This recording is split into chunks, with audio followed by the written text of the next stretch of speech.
This is Robert Harold Stonewater, Captain United States Navy. I'm assigned to the Special Projects Division in Los Alamos National Laboratory.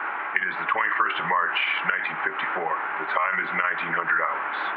Per my instructions before making this recording, this report is for the ears of Mr. Louis Strauss of the Atomic Energy Commission and those the United States government deems to have the appropriate level of clearance only.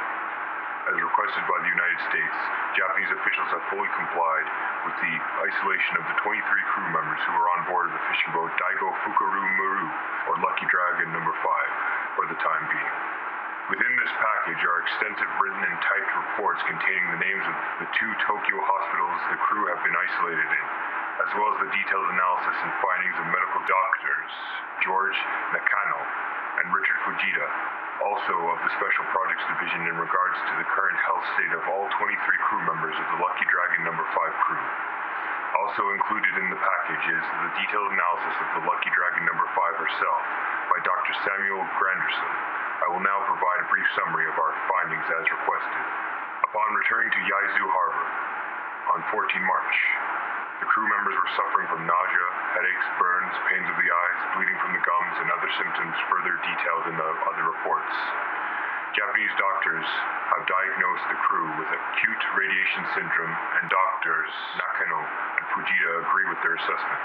Dr. Granderson additionally reports that Lucky Dragon No. 5 and her cargo of fish from 1 March is also highly contaminated with the radioactive coral and isotope fallout. Upon reviewing the situation here in Japan, it is becoming apparent to me that we will not be able to contain the truth behind these events for very much longer. Despite efforts to reduce the flow of information before our arrival, independent investigations of this matter by local and foreign sources continue to bring the facts behind these events to light. Due to the growing impossibilities of containing said facts, coupled with the growing outrage of the Japanese public, I am of the opinion that any further attempts at trying to conceal the errors and miscalculations that occurred during the Castle Bravo test of Operation Castle on March 1 will only lead to further diplomatic complications with Japan. I further recommend the consideration of full candidness with the Japanese government and the acceptance of responsibility for the damages caused by these errors. In closing, I believe that while errors surrounding the Castle Bravo detonation will have some negative effects on public and diplomatic relations in the near future, the medical data harvested from the crew of the Lucky Dragon No. 5 will prove to be invaluable to our nuclear weapons research for years to come.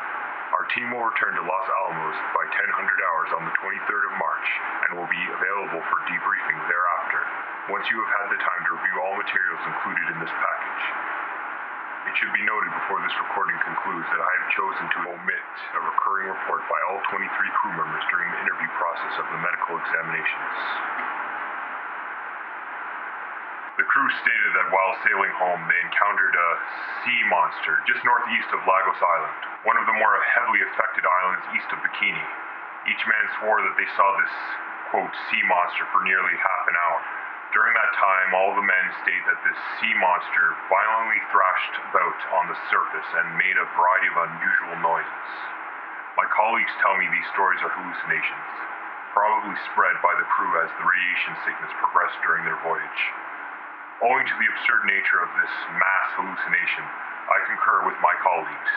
Therefore, further details of their stories concerning this aspect of their voyage will not be included in the final reports within this package. This recording will now end.